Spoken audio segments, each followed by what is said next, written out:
La heroica ciudad dormía la siesta.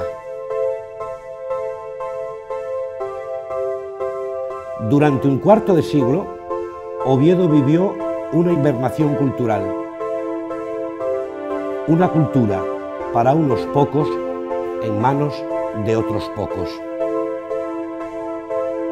Pero nos atrevimos a soñar. Y soñamos con un Oviedo de cine, con un Oviedo alegre, vivo y lleno de color.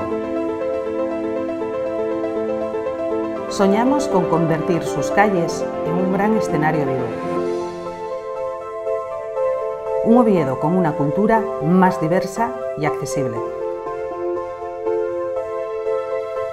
Soñamos con un Oviedo que tiene presente sus barrios y su zona rural.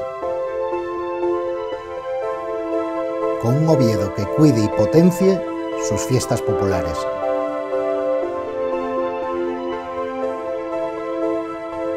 Y soñamos con recuperar para la gente nuestro valioso patrimonio cultural e industrial.